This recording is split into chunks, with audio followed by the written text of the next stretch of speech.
Donna Evans? Yes, ma'am. And this is 22-41163, and Ms. Evans is currently on probation for a lesser offense of terroristic threat against a public servant, a Class A misdemeanor, and previously in court entered pleas of true to counts 2, 3, 4, and 5. I received an updated pre-sentence report. Has everyone had an opportunity to review that report? Yes, Your Honor. Yes, Your Honor, I have. Are there any additions or corrections? No, Your Honor. No, Your Honor. I have something, Your Honor. Yes, ma'am. GPS device, I was just emailed by Friday, 5:43, that it's been dead, the battery's been dead for 3 days. Okay. It's not being tracked at this point. Okay, thank you, ma'am. Mr. Kimler? Well, Your Honor, the recommendation obviously is not favorable to Ms. Evans. I mean, they do provide an option that if the court does consider maintaining her own probation. Well, she doesn't want that. Sir? She doesn't want that, right? What do you want? I mean, it says right here, she just wants to do her time so she can move on with her life and put the case behind her. Is that accurate? Yeah, but I mean, if I like get the chance to like get reinstated, I'll do it too. Which do you want? What do you want?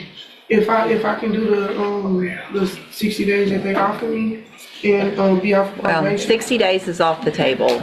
So that's what the state offered, I think, before. Y'all are unagreed. It's up to me to sentence you today, Yes, so, ma'am. Okay, so What- I'll have to be reinstated. okay, It is a misdemeanor, Your Honor. I understand. Go ahead. And obviously, the easy way for her to address this situation is to take the revocation and take guilt out on it. However,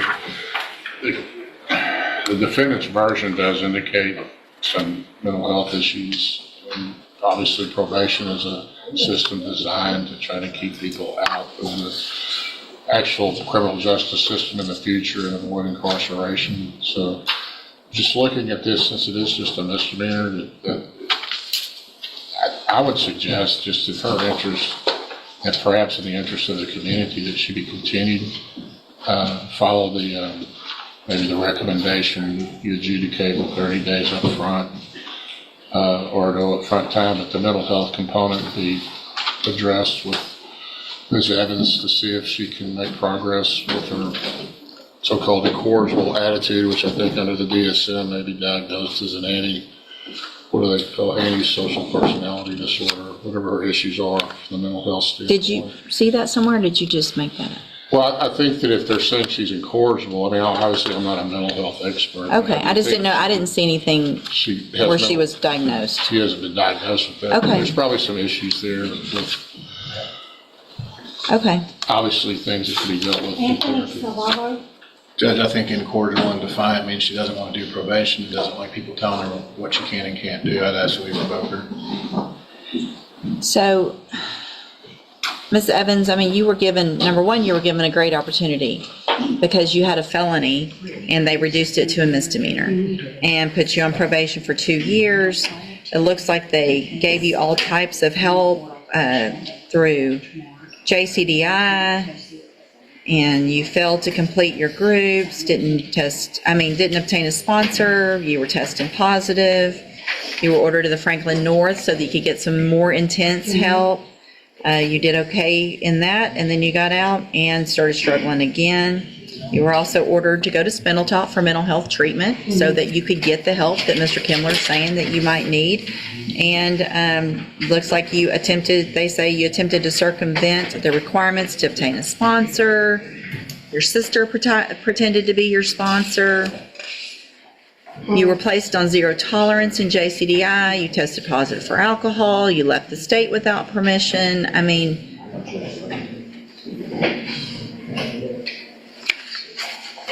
all right, I'm going to find that you entered your pleas of true to counts 2, 3, 4, and 5 freely and voluntarily. Find those counts true. Find sufficient evidence to find you guilty, and at this time find you guilty of the Class A misdemeanor of terroristic threat against a public servant. I'm going to sentence you to a term of 180 days in the Jefferson County Jail. You will receive credit on that sentence for any time that you were previously in custody that the law gives you the right to receive. I'm going to hand you the trial court certification that shows this was not an agreement. You do have some rights to appeal. Y'all need to sign that real quick, please, Mr. Kimler, and give her that bottom copy.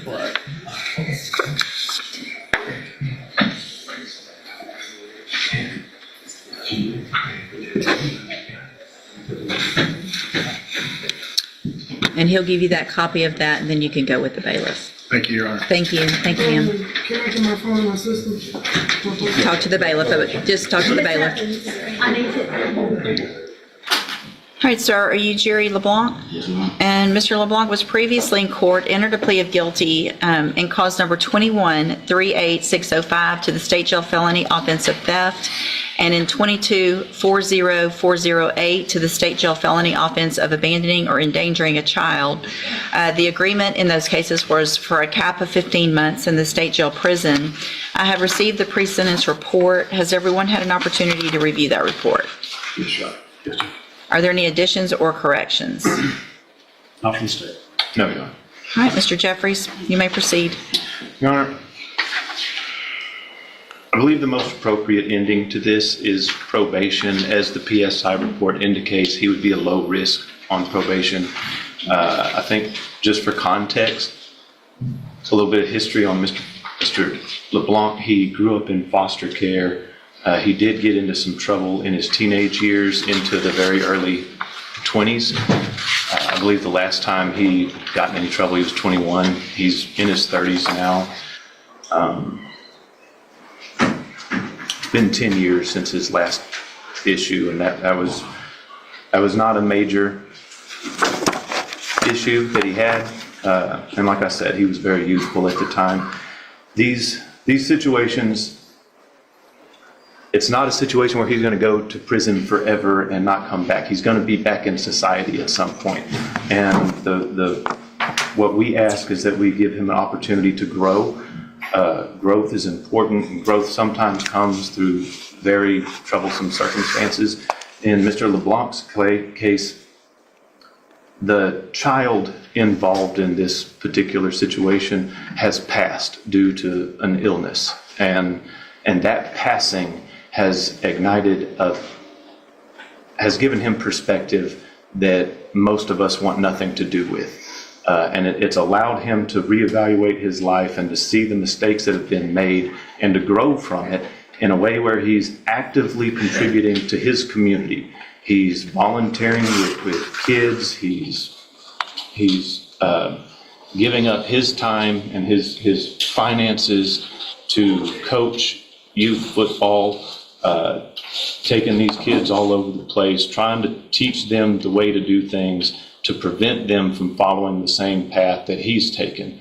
Along with that, he does have a 5-year-old daughter that he's very active with, that he has custody of 50% of the time, and he's a strong financial supporter of her. And what we're asking the court to do is to take all that into consideration, along with the fact that the PSI has him indicated as a low risk for probation, and just allow him to continue that growth. Thank you, Mr. Jeffries. Mr. Smith? Judge, the child that passed is the child that he left alone in the car in a parking lot at Academy while he and 2 friends went in and stole hundreds and hundreds of dollars worth of stuff, or attempted to steal. He basically says that was his buddies. He wasn't even doing it. They were all obviously working together. They covered the license plate with a rag so that they could make a speedy getaway. They didn't just go in and grab a few things. They had duffel bags full of clothing and items from Academy. He's been given probation opportunities before and was revoked. His criminal history speaks against him, and I believe I would ask for state jail time in this case. Thank you, Mr. Smith. So I'm looking back, I'm not sure what has been the delay. These offense dates are from 2021, Yes, sir. and it appears that Both, August 27th, 2021. and I believe November of 2022, Routine got 20 months state jail, and then Brooks got probation 2 over 5. That was a cap plea. Okay. Your Honor, if I could add just a information. Mr. LeBlanc's position, he understands that he's accountable for this theft. his statements are just an indicator that he did not take any property away from Academy. He knows his cohorts did, and he understands that he's accountable for that. I guess what I'm looking at is just the length of time. I mean, obviously there's criminal history, and I don't disagree with Mr. Smith, that on paper, this does not look like you should be considered for probation in some ways because of you've been given an opportunity for probation. And just listen. Don't talk yourself out of what I'm about to do.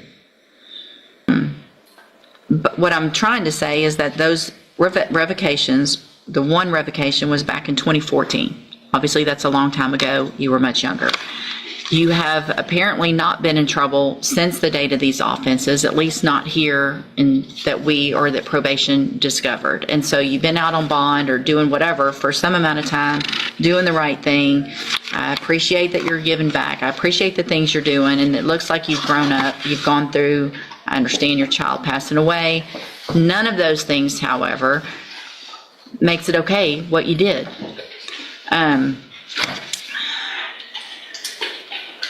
All right, so in cause number 21-38605, I'm going to find that you entered your plea of guilty freely and voluntarily. Find sufficient evidence to find you guilty, and at this time find you guilty of the state jail felony offensive theft.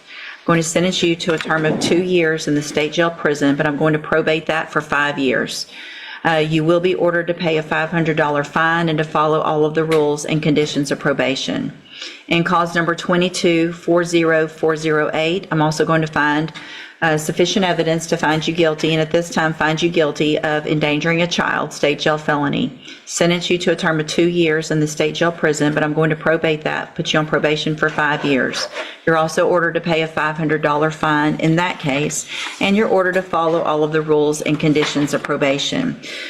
Part of those rules and conditions, you are to have no contact whatsoever with the co-defendants, Kendall Pushy and Marquise Brooks. You're also not allowed to go to Academy. And I'm also ordering that you have to find, you're not allowed, I don't know if you're still using medical marijuana. You cannot use that. Because the facts in this case looks like you were doing more than just using medical marijuana. Hang on. When there's scales and stuff involved, that's not somebody that's going to get medical marijuana. And that's what was inside the baby's backpack. All right? Okay. So if you test positive for marijuana, it is a violation of your probation. You will be right back in here facing the 2-year sentence that I gave you today. No negotiation. I just gave you the max, 2 years. Okay? If you follow all of the rules and conditions of probation that you're supposed to, then for all practical purposes, your case here in court is over. You'll be able to serve those 2-year sentences while you're out on probation. But again, the other side of that is if you violate any condition of probation, you'll be brought back here and you'll be facing those 2-year sentences that I just gave you. I'm handing you in each of your cases the trial court certifications that shows these were agreements that I followed, and so you've waived your right to appeal. I have also handed you a written admonishment regarding your ineligibility to possess a firearm or ammunition. Because of the judgments entered against you, you're ineligible under Texas law to possess a firearm or ammunition. Possession of a firearm or ammunition could lead to charges against you. Firearm is a legal term, and you should read the written admonishment I provide you to see what devices qualify as a firearm. If you have questions about the laws that make you ineligible to possess a firearm or ammunition, or about how long that lasts, you can talk with Mr. Jones.